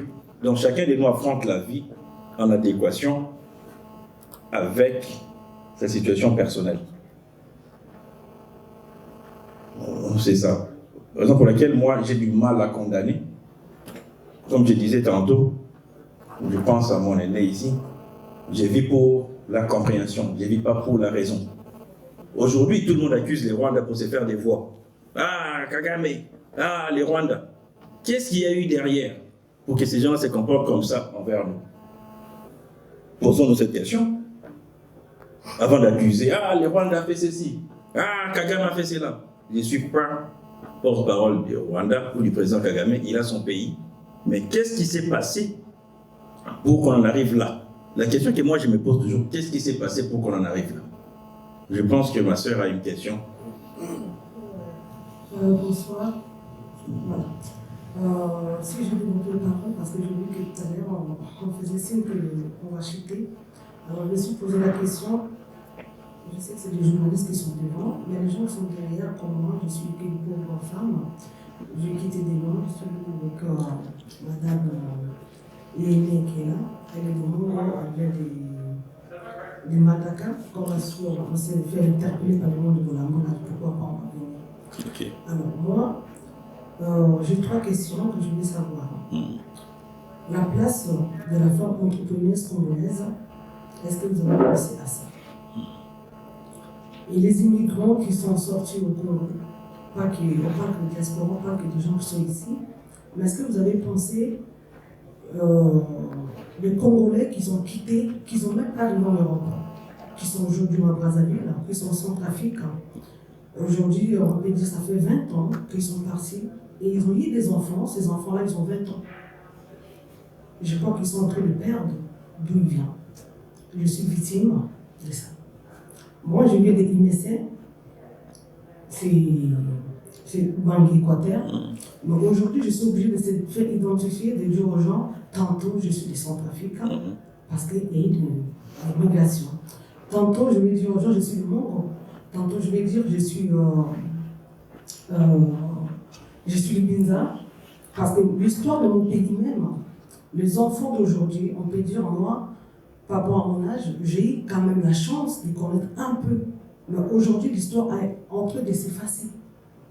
Quand on demande à quelqu'un, un enfant qui est né à Kinshasa, vous êtes Congolais? Il dit oui, je suis Congolais. Mais d'où? Je suis Moulouba de Kinshasa. Et ça, c'est triste. Et ces enfants-là même, ils sont déjà au Congo. Est-ce que vous avez pensé ce qu'ils ont déjà sorti? Est-ce qu'ils pensent encore à la civilisation, à notre éducation, à nous, au respect que nous, on a eu à avoir? Est-ce que vous avez pensé à ça? Ça, ce sont des questions à moi. Je suis vraiment désolée de prendre la parole. Non, c'est pas ça. Merci beaucoup. Merci pour vos inquiétudes. Tantôt, je disais que le Congo a 9 voisins. Donc, ceux qui sont dans le sud Ubangi, frontaliers avec la Centrafrique, ils ont fait des enfants en Centrafrique, les Centrafricains ont fait des enfants chez nous aussi. Ceux qui sont en Angola, à la frontière là-bas, Lofu, Kimpangu, ont fait des enfants chez nous. Nous aussi, on a fait des enfants chez eux. Donc, nous avons déjà 9 familles métissées. Métissées à peau karaté, hein. Donc mixées entre les deux. Ceux qui sont vers Aro là-bas, on fait des enfants avec les Soudanais ou les Soudanaises et vice-versa. Bon, raison pour laquelle j'avais beaucoup lutté pour que les projets de loi des pères et des mères ne soient pas classés. Parce que ces projets de loi, c'était quoi? Vous savez, je vais vous dire une chose. Des fois, on tombe nous-mêmes dans nos propres pièges. Si ces projets de loi passaient, c'était ça la balkanisation. Je vais m'expliquer. Vous connaissez l'histoire des Sahara occidentales vers le Maroc? Un peu. Les Sahraouis occidentales, ils se disaient toujours écartés de la gestion du Maroc, victimes. Qu'est-ce qu'ils ont fait? Ils ont fait leur pays et l'ONU leur a donné les droits à l'autodétermination. Admettons que demain, tous les métis blancs de notre pays se disent non, nous on ne peut pas accéder au poste de président, on ne peut pas être des ministres des Affaires étrangères, on ne peut pas être des présidents des tribunaux, on ne peut pas être des hauts magistrats, on ne peut pas être des généraux, on ne peut pas être des chefs de renseignement parce qu'un de mes parents est blanc, ou un de mes parents est congolais des Brazza, un de mes parents est congolais de l'Angola. Mais ils allaient former leur pays. Donc on nous a mis droit dans un piège que les Congolais ne comprenaient pas. Pour eux, il faut écarter Moïse. Il faut écarter Moïse. Alors qu'on nous a mené droit à la balkanisation. Vous savez, ma soeur, tu as un poto vendre, tu as un poto étudier par monnaie par chino. Donc la balkanisation peut se faire sous plusieurs formes. On peut se dire, comme on n'arrive pas à faire ça, on leur crée quelque chose. Quand ils vont écarter tous les enfants des Blancs ou les Angolais ou quoi, eux maintenant ils vont se rassembler entre eux. Ils créent leur propre pays, on leur donne les droits à l'autodétermination. Ça c'était pour les dangers. Donc ne vous sentez même pas en danger, même si vous avez un parent centrafricain et un parent congolais de la RDC. Vous pouvez aller en Centrafrique, exercer vos droits. Vous pouvez être ici, exercer vos droits. Alors, moi, je sais que ça peut passer comme ça, mais dommage. Le jour où vous serez président, il faut penser à ça, de refaire l'éducation de notre propre histoire, commençant depuis l'indépendance, et jusqu'à que Kabila Père a pu pouvoir. Il faut que nos enfants connaissent cette histoire. Dommage, aujourd'hui, nos enfants ne connaissent même pas l'histoire de notre pays. C'est là l'éducation de base, d'où l'éducation de base. Ils doivent commencer d'abord à connaître qu'il y avait eu la guerre. Les gens ils ont fui, aujourd'hui ils retournent chez eux. Et ces gens-là, on doit les reconnaître comme le peuple congolais vraiment. Parce que je vous parle de ça, je sais que beaucoup de gens, je ne sais pas parmi vous qui connaissez Imessé. Oh, moi je connais, j'étais gouverneur de l'Équateur. Oui. Alors aujourd'hui, il n'y a pas 2 à 3 Congolais qui pouvaient parler d'Imessé qui connaissent. Non, je connais. C'est la centre du Congo. Vous voyez ce que je veux dire? Mais aujourd'hui, si nos enfants, moi j'ai des enfants avec un blanc, si nos enfants nous retournent au Congo, beaucoup ils seront perdus. Parce qu'ils ne savent pas qu'est-ce que le gouvernement a fait pour les gens qui vont retourner. Alors, la base de construire le pays, ce n'est pas vous, les autorités, c'est nous aussi. Nous qui vont porter, c'est qu'on a eu à prendre en étranger à nos enfants, c'est ça qui va faire la construction du pays. Alors, il faut que vous pensiez à ça. Et deuxième chose, les femmes entrepreneurs, c'est ce que j'avais dit. Aujourd'hui, je ne sais pas, est-ce que dans votre programme, il y a des programmes, vous avez pensé à femmes entrepreneuses? Oui, c'est ça ce que j'allais dire. Dans mon programme, je n'ai pas directement pensé aux femmes. J'ai pensé à tous les Congolais. Et toutes les Congolaises, si je peux dire ainsi.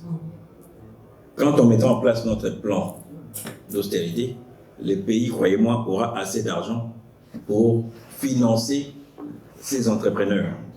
Parce qu'aujourd'hui, les entrepreneurs congolais n'existent plus. Il n'y a plus de Lusakivana, il n'y a plus les Kansebo, il n'y a plus tous ces gens qui sont écrasés. Je n'ai rien contre les étrangers qui viennent investir chez nous. Mais la première force d'un pays, aujourd'hui, si on parle de la grandeur de la France, on a des Bolloré, on a des Bouygues, on a des grandes entreprises financées par l'État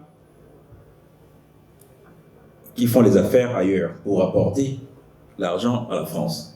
Donc, dans notre politique, avec l'argent que nous allons prendre dans l'austérité, on va financer des projets, même des jeunes, des start-up, tout ça, pour relancer nos industries, pour relancer notre économie, quand il y aura consommation par la classe moyenne. Donc, on a pensé à ça. Ne vous inquiétez pas sur ça. Nous avons établi ça dans notre programme. Ok. L'éducation des enfants. L'éducation des enfants, comme je disais tantôt, partira d'abord de la première base qui est la famille.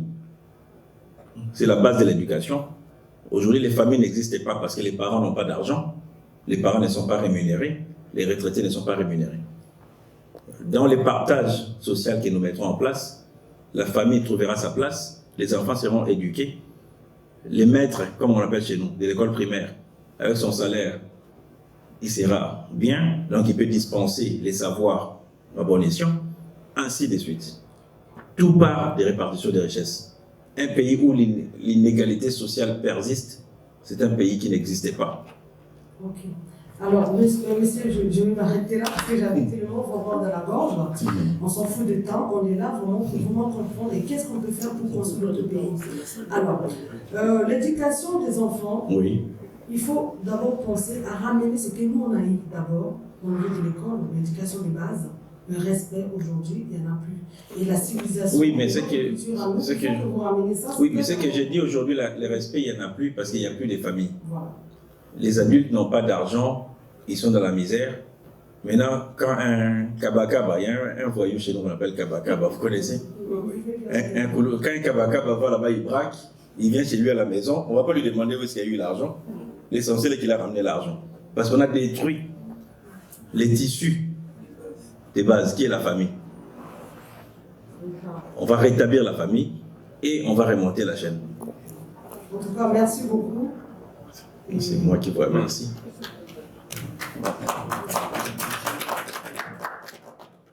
Voilà, chers amis, Bandego Bolingo, Bino Momoni, Dolenge Milieu Likaki. Tozalaki a mon amboka Tony Cassius Bolamba, candidat Moko Nabaponami, Oyo Alinga comme président de la République démocratique du Congo. Diaspora peut voter. Il y a Sali, Lolenge Moussousou, il y a Bandi na Poto A en France. Vous devez savoir que la diaspora va voter, notamment en France pour voter. Tango baninga bazana bamboka, il y a Bandi A en France. Candidat Liboso, aye kuso ala biso awa yeo. Yango to retourna moi mituna muke. Oh, tout ça qui t'a retourné pour le poteau, le bas mingi. Tout le monde linga la paix. Gouverneur, Monsieur Bolamba, candidat aux élections présidentielles. Papa, bonjour. Mbote Ndeko Londolé. Boniki, mes amis. Calme. Le calme, c'est bon. Bon, certes, au lobby mingi a tout lundi, on a ba mitune belé zalaki ayi moi kafu ya kili. Mais pona go mbangu teme malembe. Awa tozana poto. Au message dans une revue sabato à poto, notamment en France. Pour bango ba kokende ko voter. Et le colis ne repose sabango courage. Akende, atelemane, bela bilonge ozala wana ba mona batika pour bazoyo. Au revue sabango nitini. Merci mingi Ndeko Londolé na motono tuni. Bon, toza 26 candidats. Donc motono moswa na ndenge na ye. Ngai na lobaka jamais au beau voter nga pour l'équipe baninga non. Parce que biso to na pe manzamba pesa biso.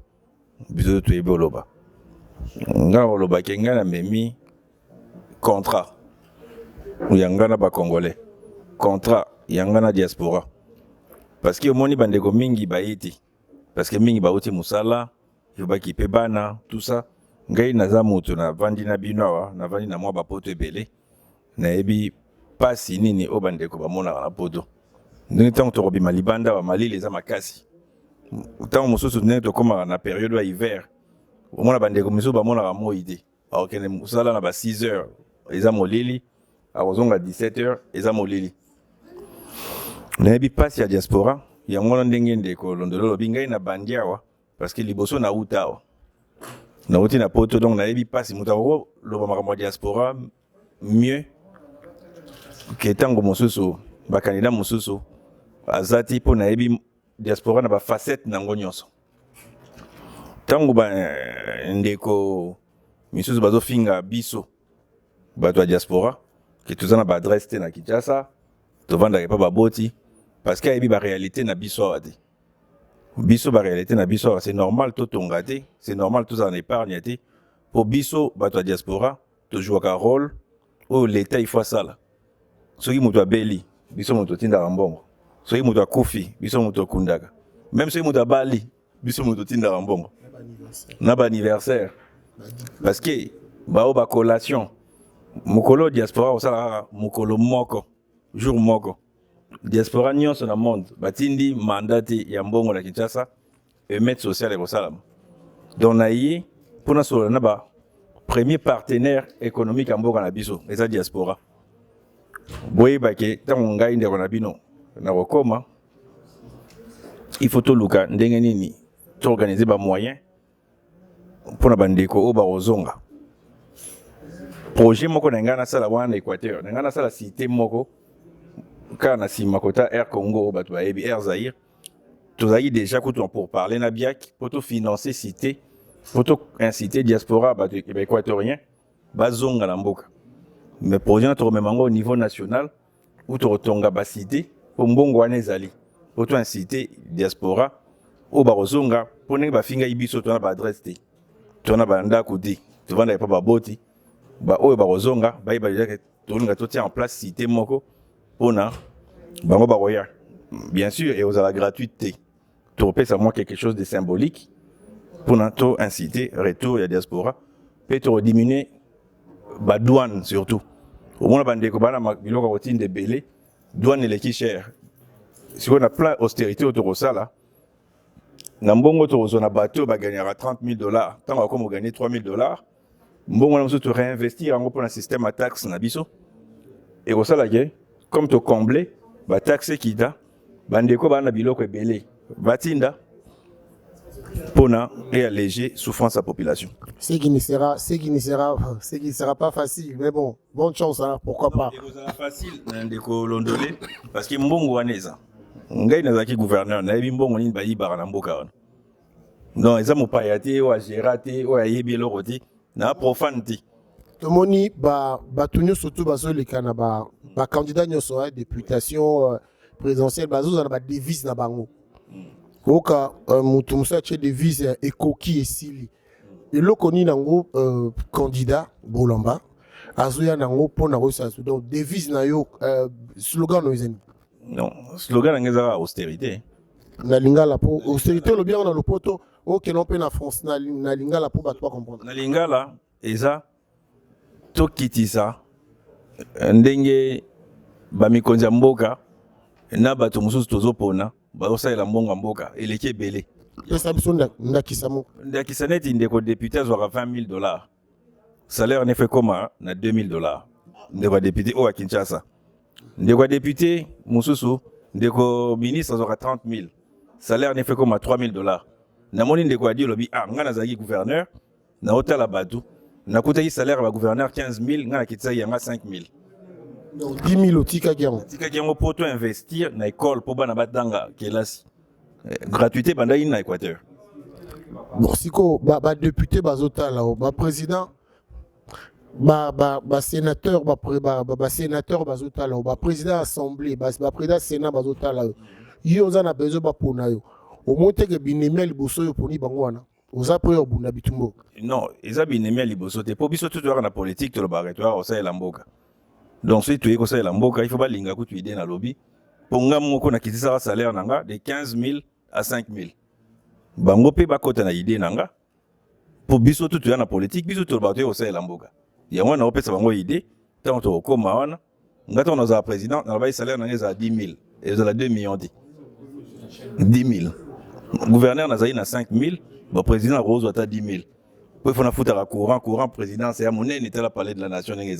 Courant, on a cher, il faut foutre à courant. Il faut foutre à maille, il faut le président, il faut voyager. Il faut voyager dans maman, il faut foutre à peu billet dans l'avion.